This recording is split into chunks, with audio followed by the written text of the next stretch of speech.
네, 반갑습니다. BK 디펜스 클럽 원장 김대영입니다. 지금 점심 식사하고 급 촬영이에요, 급 촬영. 왜 그러냐면 제가 이제 지금은 제가 소속이 없잖아요. 소속이 없는 게 참 자유롭고 좋긴 해요. 이렇게 제 마음대로 마음껏 어떻게 보면 저는 순수한 의도지만 뭐 까는 의도처럼 들릴 수도 있겠지만 객관적으로 무술을 분석하는 형태로 물론 제 지극히 개인적인 생각입니다. 근데 이제 지금 이제 옮기려고 하는 쪽의 지도자분들이 참 재밌으세요. 그리고 딱 좋아요. 왜냐면 제가 전에 앞에 영상에서 무술은 수파리 단계를 거쳐야 된다. 그래서 선생님이 가르쳐 주는 대로 무조건 배워서 익히는 단계 수, 그 다음에 선생님이 그동안 가르쳐 준 걸 합리적으로 의심하고 계속 의심해서 불합리한 요소들을 제거해 나가는 파 단계, 그 다음에 자기가 스스로 스승의 가르침을 바탕으로 새로운 이론을 만들어내는 리 단계가 있다 했잖아요. 무술에 제가 볼 때 무술이나 배움에 있어서 가장 기본적인 형태 중에 하나인데, 사실은 제가 국내 칼리 지도자분들 보면서 좀 답답했던 부분들은 국내 칼리 지도자분들 경력이 진짜 대단한 분들이 많아요. 그러니까 뭐 복싱이나 종합격투기나 주짓수나 본인이 기존에 하고 있던 베이스 하는 무술 경력 사항이 아주 오래된 분들이 많아요. 근데 이상하게 칼리를 할 때면 칼리 해외 지도자분들에 대해서 맹목적인 신뢰를 보내면서 칼리 기술 체계에 대한 합리적 의심을 안 하는 거예요. 물론 모르겠어요. 개인적으로 했는데 그걸 표현을 안 했는지는 잘 모르겠는데 그런 부분들이 좀 아쉬운 게 있었어요. 조금 답답한 부분들이. 왜냐하면 사실은 무술 지도자는 파 단계에 기본적으로 있어야 되고, 파 단계에 있는 사람들의 대화는 본인이 지금 하고 있는 무술의 허점 부분들을, 합리적인 의심이 드는 부분들을 서로 간의 이야기를 통해서 자꾸 할수록 보완이 돼요. 그게 실제 무술 지도자들끼리의 대화 방식이 되어야 되거든요. 근데 자꾸 막 찬양하는 식으로만 가고, 와 대단해 뭐 이런 식으로만 가요. 기술 체계가. 이제 그런 아쉬움이 있었는데 뭐 다 그렇다는 건 아니고 아닌 분들도 많고 하는데, 여기 지금 옮기려고 이제 준비 중인 쪽의 지도자분들을 보면 이게 아무래도 여기는 정식 협회라기보다는 어떤 친목 네트워크 모임처럼, 연구 수련 네트워크 모임처럼 그렇게 돼 있어 가지고 되게 자유로운 분위기에서 서로 토론하는 분위기예요. 그래서 본인이 기존에 해왔던, 그리고 다 다른 유파 칼리를 하신 분들이고 이러니까 이렇게 좀 파 단계에 있는 무술 지도자들답게 이야기를 잘 이렇게 토론을 많이 하세요. 너무 좋아요, 제가. 그래서 거기 이제 그 모임 밴드에 그런 관련 글들이 올라왔길래 마침 생각이 나서 제가 이제 영상을 촬영하는 건데, 주제는 칼리 기술 중에 스파링상 절대 안 되는 거. 그러니까 무기술 스파링을 하면 실제 스파링상 가능한 기술이 있고 가능하지 않은 기술이 있거든요. 그걸 제가 설명을 드릴게요. 제일 대표적인 게 뒷싸움이에요, 뒷싸움. 뒷싸움이 전부 다 안 된다는 게 아니라 특정 조건일 때는 될 수 있고 특정 조건일 때는 안 돼요. 근데 여러분들이 일반 이제 칼리 매니아나 칼리 수련생 분들이 칼리 해외 영상 보면서 오 하는 것 중에 하나가 보면, 근접 상황에서 스틱을 막 주고받다가 스틱 이렇게 해가지고 휙 손을 낚아채서 스틱으로 팍 이렇게 다른 손으로 쳐내서 스틱을 탁 떨어뜨린 거 보면 드라마틱하고 아주 멋져 보이거든요. 제가 좀 자극적으로 말씀드리면 영화에서나 가능해요. 영화에서나. 왜냐하면 제가 그거를 왜 안 되는지 설명을 드릴게요. 일단 우리가 무기를 든 사람과 무기를 들지 않는 사람과의 차이점을 분석할 때, 무기를 든 사람의 강점은 그 무기가 가지고 있는 거리 확보예요. 간압이라고 봅시다. 맨손인 상황일 때는 A와 B가 이 정도 거리에서 서로 치명타를 줄 수 있는데, 무기를 든 사람은 보세요. A라는 사람은 맨손이라서 여기까지인데 무기를 든 사람은 훨씬 더 멀리서 치명상을 입힐 수 있어요. 거리의 이점이 있죠. 그러니까 무기의 가장 큰 이점 중에 하나가 이거예요. 활은 아주 원거리에서 살상이 가능하죠. 아주 큰 이점 중에 하나죠. 근데 맞추기가 힘들다는 단점이 있죠. 검에 비해서는 상대적으로. 뭐 바람의 영향이 있을 수도 있고, 맞죠? 그래서 있어요. 그 다음에 또 거리가 무조건 긴 게 좋냐? 창이나 봉술 같은 경우에는 거리가 멀어지는 만큼 다루기가 힘들어요. 그리고 그 거리 안으로 들어왔을 때는 나에게는 사각지대가 될 수 있기 때문에 단점으로 작동할 수도 있겠죠. 그래서 적당한 거리가 중요해요. 맨손보다는 조금 더 적당한 거리. 이게 뭐냐? 그동안 총이 등장하기 전에 인류 역사상 파괴력은 극대화하면서 적당한 거리에서 가장 살상 데미지를 자유롭게 줄 수 있는 게 검인 거예요. 도검, 뭐 조선검, 일본도, 그 다음에 서양에서, 그죠? 그 유사한 길이 정도의 검이 가장 대중성을 확보했어요. 그런데 창도 훌륭한 도구죠, 전쟁에서는. 왜? 검이란 건 숙련도가 비약적으로 올라가거든요. 근데 창이란 건 검에 비해서는 그냥 아무것도 없는 사람이 처음에 익혀서 이 효용성 있게 하는 거는 검보다는 창이 습득 능력이 빨라지고 효용 가치가 올라가요. 그러니까 일반 병사들은 창을 들게 해서 원거리에서 찌르게 맞아. 맞아요. 그 다음에 실제 전사 집단이 들어가서 검으로 베어버리겠죠. 그건 뭐 병법의 한 부분이겠지만. 그러니까 무기의 가장 이점은 거리예요, 거리. 그 다음에 단단함이죠, 단단함. 라탄만 해도 아프단 말이에요. 맨 살보다는. 맞아요. 그게 하나가 있겠죠. 자, 그런데 우리가 무기를 들고 스파링을 해보면 형태는 크게 세 가지 형태가 드러나요. 어떻게 되냐면 처음에는 서로가 무기의 가장 큰 이점을 살리기 위해서 무기의 공격 간압에서 서로가 기회를 보겠죠. 이렇게. 맞아요. 그러면서 서로 막 공격하면서 서로 툭툭툭 할 거예요. 하다 보면 서로가 짜고 치는 게 아니잖아요. 스파링이란 건. 의도치 않게 서로가 서로의 간압 안으로 들어올 때가 있어요. 다시 얘기하면 서로가 무기를 들었음에도 불구하고 맨손 간압으로 들어올 때가 있다고요. 가까이 붙을 때가 있어요. 그때를 상정해서 맨손 거리 안에서 스택을 주고받는 거 있을 수 있어요. 근데 그게 한두 합 이상은 안 넘어가요.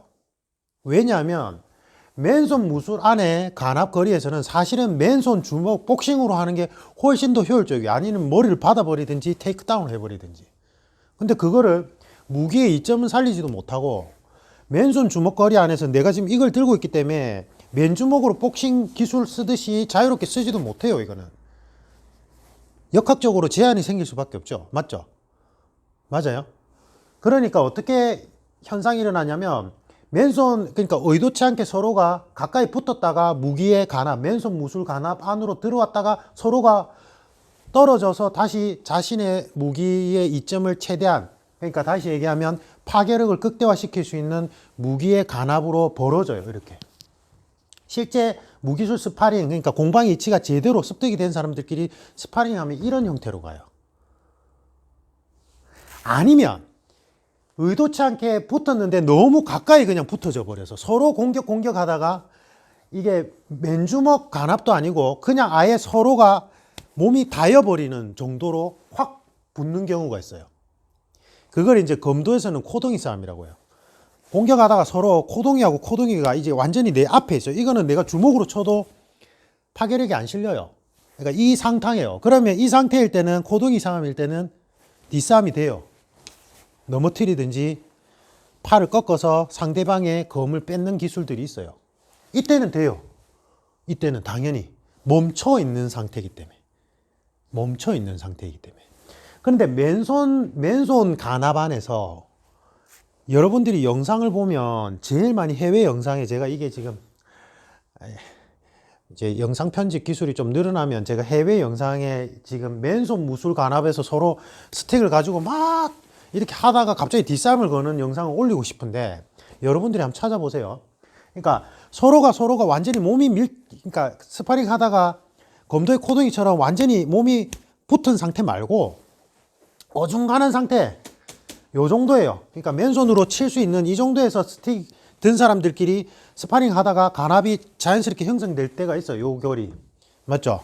이 거리일 때는 실제 스파링에서는 빠르게 한두 합 구효전하다가 뭘 불러난 데 있죠. 아니면 아예 그냥 붙어서 완전히 밀착 상태로 잡아뜨리든지 아니면 뒷싸움을 하든지 이제 그래야 돼요. 근데 해외 영상에 보면 그럴듯해 보이는 건 주먹 정도의 간압에서 서로가 이거를 짧게 막 하다가 갑자기 다른 사람이 이 손을 낚아채 가지고 꺾어서 빼내요. 그거 보면서 우아해요. 근데 웃긴 건 뭔지 아세요? 그렇게 하는 분들이 합기도를 비판해요. 그게 합기도하고 차이점이 뭐가 나타나요? 합기도를 저는 합기도가 아주 유용한 기술이라고 생각해요. 그러니까 전제 조건이 달린다면. 그러니까 그분들이 이중성을 얘기하는 거예요. 이중성. 그러니까 우리나라 합기도는 왜 저거는 말도 안 되는 거야 이러면서 칼리의 아까 말한 그 맨손 간압 안에서 서로가 이 무게의 이점도 못 살리는 거리에서 이걸 주고받다가 갑자기 뒷싸움을 해버려. 한참을 교전한다고요. 한참을. 제 말은 일시적으로 붙어서 한두 합 정도는 교전할 수 있어요. 당연히. 왜냐하면 거리를 띄워야 되니까. 근데 이 거리에 서서 계속 주고받아요. 주고받으면서 뒷싸움을 해버려.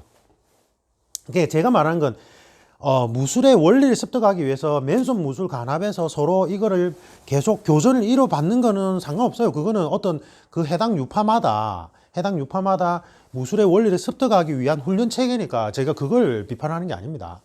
이 거리에서 뒷싸움을 한다고요. 이 뒷싸움을요. 이거는 무슨 말과 똑같냐면 복싱 선수들이요. 복싱을 막 하다가요. 복싱 선수들끼리 복싱하죠. 예를 들면 주먹이 언제 어떻게 날라올지도 몰라요. 그런데 그거를 주먹을 보고 피하는 것도 불가능에 가까운데 동작을 예측하면 익힐 수 있게 실력 차이가 많이 나면 그럼 저 사람 이거 한 다음에 잽이 들어오겠다. 그럼 내가 잽이 들어올 거 알고 미리 피할 수는 있겠죠. 근데 보고 피하는 거는 사실 한계성이 있단 말이에요. 그런데 그것도 힘든데 맨주먹을 피하는 것도 힘든데 맨주먹을 피함과 동시에 이 사람의 주먹을 낚아채서 뭘 빼내겠다 이거하고 똑같아요. 그게 돼요. 여러분들 그냥 극단적으로 생각해 보세요. UFC에 아니면 복싱 경기에서 UFC는 이제 잡아서 넘어뜨린 게 있으니까 상대방의 주먹이 날라오는 거를 잡아채 가지고 이렇게 테이크다운 하는 거 봤어요? 택도 없는 소리예요. 택도 없는 소리. 이거는 그게 어떻게 가능해요?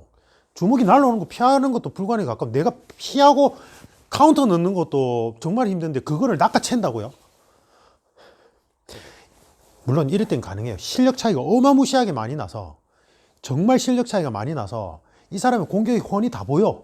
그래서 이 사람이 어퍼 다음에 바로 이 원투가 들어온다는 걸 알아. 그래서 투에서 내가 기다렸다가 해야지. 기다렸다가도 해보세요. 되는가? 잘 안 돼요. 기다렸다 해도 잘 안 된다니까요. 근데 그거를 공격 기회도 아예 안 읽히는 상대한테 그걸 하겠다는 거하고 똑같은 거예요. 얼마나 허무맹랑하냐고 이게. 그러니까 다른 무술 그 스파링 위주로 하는 맨손 무술 스파링 위주로 하는 분들이 제일 문제를 삼는 부분이 사실은 이 부분이에요. 맨손 거리에서 스틱을 들고 교전하는 것도 이상하게 생각하고 안에서 계속 공방을 주고받는 것도 이상하게 생각하는데 근데 그거는 유파별로 무술의 원리를 습득하기 위한 훈련 절차라서 무언가 합리적인 반박이 가능하지만 이 거리 안에서 뒷싸움을 하는 거는 불가능하다니까요. 실력 차이가 너무 많이 나거나 아니면 상대방이 너무 지쳐서 하면 그때는 낚아채서 되겠죠. 그때는 돼요. 그때 두 가지일 때면 돼요. 아예 안 된다는 게 아니에요. 아까 얘기했듯이 검도의 코동이 싸움처럼 몸이 뒤엉키는 경우가 있어요. 파파박 하다가 순간적으로 몸받음처럼 딱 뒤엉킬 때가 있어요. 그때는 돼요. 그때는 된다고요. 네. 그런데 주먹, 맨손 간압 안에서 서로 공방을 1, 2회 이상 하는 거는 실제 스파링상으로는 일어나지도 않을 뿐더러 왜냐하면 무게 이점을 못 살리니까. 그 다음에 일어난다 하더라도 그 상태에서 뒷싸움을 거는 건 불가능에 가까워요. 그거는 아까 얘기했듯이 복싱 시합하다가 상대방의 주먹을 낚아채서 안에 물건을 빼내겠다는 거하고 똑같아요. 내가 이 사람을 낚아채서 물건 빼내는 동안 이 사람의 반대손은 가만히 있냐고요. 톡 해서 이 사람 했어. 그럼 바로 팍 내리든지 아니면 발로 들고 타든지 아니면 머리를 받아버리겠죠. 이 얘기를 제가 그 코드 잠깐 했는데 그 유튜브에 코드 임재영 사범님 정말 스타시잖아요. 그죠? 제가 그 임재영 사범님한테 잠깐 배웠는데 그 코드 배우면서 이제 뭐라고 하시냐면 이러는 거예요. 이제 자기가 생각할 때 좀 이해가 안 가는 그 전통 무술 중에 하나가 매우 근접 상태에서 서로 주먹을 막 주고받더라. 그게 이제 하다 보면 아까 얘기했듯이 이렇게 일시적으로 가까워져서 그렇게 될 수 있는데, 사실은 그 거리라면 본인이 생각할 때 팔꿈치로 치든지 아니면 자꾸 머리를 받아버리든지 아니면 뒤로 쑥 빠져서 주먹을 쳐버리면 되는데, 왜 그 주먹의 파괴력도 안 나오는, 거리에 이점도 없는 가까운 거리 안에서 주먹을 계속 주고받냐, 손을 이상하게. 이해가 안 간다는 거예요. 그러니까 실제 스파링 해보면 그런 상황은 거의 안 일어난다는 거예요. 왜냐하면 자신의 손의 파괴력을 극대화시키기 위해서 거리를 확보해서 뒤로 빠지든지 아니면 아예 거리를 없애버려가지고, 지금 이 부분처럼 검대 코너이처럼 아예 거리를 없애버려서 테이크다운을 하든지 머리를 받아버린다는 거예요. 그러니까 그 상황 설정 자체가 실제 스파링상으로는 안 일어난다는 거예요. 거의 안 일어난다는 거예요. 제가 말씀드린 거하고 같은 맥락인 거예요. 이게 지금 저는 무기술 스파링을 오래 했으니까. 그러니까 사실은 무기술 간합에서 맨손 무술 간합으로 들어왔을 때는 아까 얘기했듯이 일시적으로 서로 거리를 띄우기 위해서 원, 투 주고받고 사실은 거리를 띄우는 경우, 아니면 아예 그냥 몸을 밀착해서 뒤엉켜서 넘어지는 경우, 둘 중에 하나밖에 없어요. 맨손 무술의 어중간한 거리에서 교전하는 경우는 없어요. 2합, 2합 이상 일어나는 경우가 안 생긴다니까요. 그건 어리석은 거죠. 왜 그걸 하고 있어요? 그냥 자꾸 머리 받아버리면 되는데. 아니면은 고환을 차 올리든지, 맞죠? 아니면 테이크다운을 하든지요. 그러니까 여러분들이, 제가 그 무기술 지도자분들이 이제 좀 아셨으면 좋겠는 게, 실제 스파링을 해보면요, 진짜 수련생이잖아요. 수련생도 만약에 이렇게 어중간한 거리가 형성되면요, 자기가 살기 위해서 만약에 룰을 없이 한다 버리면 잡든지 주먹으로 쳐야든지 급하면 이렇게 요 거리에서 스틱을 주고받으면, 아니면 뒤 엉켜버려요. 지도자가 이 거리에 같이 있다가는요. 제가 그래서 칼리의 기술체계 점검이 필요하고 스파링상 데이터 축적이 필요하다는 게 이 부분 때문에 그래요.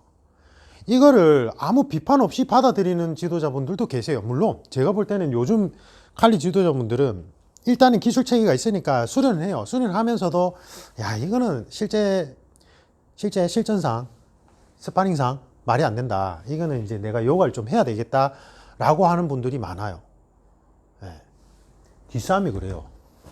그러니까 그거를 대여하지 마세요. 이 간합에서는 없어요. 일단 저는 칼리 제가 지도자 과정 이수하기 전에 칼리를 조사하고 연구할 때 제 목적에 맞게끔 할 때 제일 이해가 안 갔던 게 이거였어요. 저기 뭐 하는 거야 이랬어요. 저는 보기엔 그럴듯해요. 그리고 일반인들은 그거를 보고 해서 와 이래요. 네, 그거는 매니아들이나 그렇게 하는 거예요. 매니아들, 무술 매니아들이나 그렇게 하는 거지, 실제 무술가들은 그렇게 하면 안 돼요. 안 되는데, 스파링상 그런 상황 자체가 일어나지 않고 그건 무게의 이점을 살릴 수도 없을 뿐더러 복싱 하고 있는데 상대방 주먹을 낚아채는 것도 말이 안 되는데, 주먹을 낚아채서 손을 나이프 될 것 같죠? 왜? 나이프는 맨손 그 복싱 간합하고 거의 유사하거든요. 이 날 길이의 차이 때문에. 날길의 차이 때문에. 근데 나이프도 안 돼요. 아까 얘기했듯이 내가 뒷싸움을 한다고 순간적으로 낚아채서 일하고 있는 동안 이 사람의 반대 손이나 이 사람의 다리가 가만히 있지 않아요. 손을 제압하면 뭐예요? 뒷싸움 할 때 제일 대표적으로 하는 게, 죄송합니다. 제가 파트너가 있어야 되는데, 요즘에 그 우한폐렴 신종 코로나 바이러스 때문에 제가 그냥 클럽 안 하기로 했어요. 그냥 좀 잠잠해지면 하자고. 우리가 뭐 이걸 가지고 뭐 무슨 절세 고수가 되기 위해서 하는 것도 아니고 삶의 밸런스를 위해서 하는 건데, 괜히 왔다가 서로 막 전염시키고 뭐 더 안 좋아지고 이러면 안 되니까. 그래서 지금 폐쇄해서 지금 저 혼자 있어요. 혼자 있는데, 나이프 될 것 같죠? 안 돼요. 나이프를 제가 이제 그리 사람이 있다고 생각하고 상상하십시오. 나이프가 있다고 생각합시다. 자, 내가 이 사람이 1번 각도로 들어오는 걸 내가 낚아챘어요. 손목적으로. 낚아채서 이 사람이 반대손 공격이 오는 것까지도 가정했다 칩시다. 그래서 안쪽으로 밀어 넣어가지고 상대방 손도 두 손을 고정했다고 칩시다. 그리고 내가 이걸 해야 돼요. 맞죠? 그때 이 사람 다리나 머리가 가만히 있을 것 같아요? 내가 했는데 낚아채졌어. 그 다음에 내가 낚아챘을 때 이 공격을 했어. 이것도 봉쇄됐어. 가만히 있을 것 같냐고요. 뛰어들어요. 어느 정도 훈련이 된 사람은 같이 뛰어들어서 뒤엉켜버리든지 아니면 머리로 받아버려요. 상대방은 호소아비가 아니에요. 내가 두 손을 주박을 했다고 해서 내가 이걸 하는 동안 이 사람은 가만히 있지 않는다니까요. 머리로 받든지 같이 뒤엉켜서 굴러버린다고요. 그래서 뒷싸움이 가능한 형태는 완전히 몸이 그냥 일시적으로 하다 보니까 일시적으로 확 부딪혀서 뒤엉켰을 때 그때 넘어지면서 또는 그 선자리에서 바로 한 동작으로 뒷싸움이 들어가는 그 형태 외에는 안 돼요. 안 돼요. 이 거리에서 나이프로 할지라도 상대방이 공격 들어오는 거 그래 하고 낚아채서 상대방 그 다음 공격도 그래 하고 낚아채서 돼요? 안 돼요. 해보세요. 서로가 합을 맞춰서 짜고 치는 액션, 그러니까 영화의 액션처럼 합을 해도 잘 안 돼요. 이거는 되게 연습 많이 해야 돼요. 그렇게 연습 많이 했는데 실전에서는 아무 소용없어요. 그런 형태로 안 간다니까요. 그래서 보니까 유파별로 여기 제가 이쪽 PTTA 쪽에는 보니까 이게 군경 출신자분이 이제 이 협회를 그러니까 이 네트워크를 만들어서 운영하시니까 그냥 딱 이 상태를 강조해요. 그러니까 아예 바로 몸을 완전히 밀착시켜서 아까 얘기했던 제가 말한 일시적으로 확 몸을 밀착시키는 상태를 강조를 많이 해요. 매우 합리적인 거예요. 그러니까 제대로 무술을 하신 분이에요. 스파링 체계를 제대로 이해를 하고 계신 분이라고요. 이게 2번 개념이에요. 2번 개념. 그러면 우리 기술 체계는 이게 있던데 하세요. 하시는 거죠. 저도 해요. 저도 지금 이 맨손 거리 안에서 이렇게 들어오는 거를 낚아채서 하는 거 해요. 연습해요. 가르쳐도 줘요. 근데 그거는 어떤 무술의 원리를 알기 위해서 내가 이 사람의 공격 라인을 이렇게 궤도를 바꾸고 그 다음에 이 사람의 팔을 이렇게 봉쇄시킬 수 있다는 원리를 가르쳐 주기 위해서 하는 거지 실용성은 전혀 없다고 제가 말을 해요. 이것만 강조해요. 이것만. 아니면 이렇게 거리를 벌려서 다시 무게의 이점을 살리라고 얘기해줘요. 그러니까 다시 얘기하면 기술 체계가 그런 게 있다고 해서 그 무술이 안 좋다 이 말 하는 게 절대 아니에요. 오해하지 마세요. 또 아까 제가 이 초근접 안에서 서로 막 주고받고 하는 계열을 완전히 잘못됐다고 말하는 게 아닙니다. 그렇게 돼요. 이렇게 하다 보면 일시적으로 그 간압, 그 다음에 아주 좁은 공간 안에서 어쩔 수 없이 해야 되는 경우도 있겠죠. 맞아요. 예. 그래서 거기서 그런 훈련 체계를 하는 거 자체를 비판하는 게 아니라 거기 이 간압 안에서 뒤싸움은 사실은 불가능에 가깝다는 거예요. 실제 스파링상으로. 일어나지 않아요. 일어나지 않아요. 이거 아니면 이렇게만 일어나요. 예. 오해하지 마십시오. 제가 국내 칼리 보면 너무 민감해 하세요. 유파가 워낙 많으니까 뭐 얘기하면 와 우리 유파 까는 거 아니야? 유파를 까는 게 아니에요. 칼리 기술 체계에 대해서 합리적인 의문을 제기하는 거죠. 그리고 스파링 경험상 이렇게 진행 안 된다고 알려드리는 거예요. 누구한테요? 제 제자나 저하고 교류하고 있는 다른 무술 지도자분들끼리 토론식으로요. 그러니까 여기에 대해서 반론이 있거나 의문점이 들면 본인이 본인 제자 또는 본인 채널에서 얘기하시면 돼요. 됐죠? 근데 이거는 그냥 뭐라고 해야 될까요? 그러니까 그냥 과학적인 거예요, 이거는. 제가 여기에 비과학적인 요소가 어디 있어요? 솔직히 말하면. 없잖아요. 맞죠? 네. 물론 그 개념은 있어요. 전통 무술 안에서 이 무기가 제가 전에 그 타법에 대해서 설명드릴 때 설명한 것 중에 하나가 이 물체의 이 길이상 파괴를 극대화하려면 원심력과 그러니까 원과 비슷한 형태 두 가지 형태를 가르쳐 드렸죠. 이 끝에 파괴력을 싣는 방법은 두 가지 형태가 있는데 크게 거리가 안 나오는 경우에서 파괴력을 아까 말한 원간에서 이 간압에서 파괴력을 싣는 것과 유사한 형태로 파괴력을 싣는 형태도 있어요. 그게 발경이라고 해요. 기 이런 개념이 아니라 전에 얘기했던 1중심부, 2중심부가 원활하게 회전력을 넣어서 이게 이렇게 휘두르는 것과 비슷한 형태로 직선으로 뻗어도 파괴력을 실어내는 방법이 있어요. 그러니까 제가 생각할 때는 아마 초근접에서 이렇게 서로 이걸 주고받는 유파는 아마 그러한 것들이 바탕이 돼 있을 거예요. 저는 그런 걸 안 해봤는데 그 유파를 아마 그게 바탕이 돼 있을 거라고 생각을 해요. 그러니까 무술로서 가치는 아주 좋아요. 제가 다시 말씀드리지만. 그런데 그거는 이 발경 형태 있죠, 이거. 그러니까 발경이라는 건 제가 정의하는 거는 파괴력이 나올 수 없는 초근접 상태에서 파괴력을 넣는 방법. 그건 이제 전에 말했던 일중심부, 이중심부의 원활한 회전력의 조화인데 그게 익히기 정말 힘들어요. 그리고 익히기가 너무 힘들고 사실은 그 거리에서 그 발경을 익히고 있을 바에는 차라리 유도나 테이크다운을 할 수 있는 레슬링을 익혀가지고 잡아채서 같이 엎어지는 게 훨씬 더 효율적이에요. 네. 그런 문제가 있어요. 그게. 그러니까 이제 진짜 제대로 된 정통 무술가 말고는 발경 형태를 잘 연습 안 한단 말이에요. 시간 대비 효율이 떨어지는데요. 누가 해요? 저는 연습해요. 저는 전통 무술 아주 좋아한다 했잖아요. 저는 연습해요. 그렇게 하려고 노력을 많이 하고요. 근데 그걸 제가 이제 일반인들 제자분들한테 가르칠 때 그거 얘기까지 들어간다? 그건 아니에요. 네. 내 제자한테는 가르칠 수 있겠죠. 진짜로. 근데 그건 아닌 것 같아요. 네. 제가 이 부분은 꼭 얘기하고 싶었어요. 이 부분은. 그래서, 특정 유파에 대한 비판 아닙니다. 그래서 가려 들으시고, 그리고 사실은 그쪽 유파에 관련돼 있다 해도 이러한 내용들은 여러분들한테 도움이 될 수 있는 거예요. 그리고 물론 다 아마 아실 거예요. 제 생각에는. 내가 이걸 하면서도 사실은 이 부분은 조금 현실성이 떨어지는데 아마 생각하실 거예요. 네. 그런 맥락에서 설명드립니다. 이상입니다.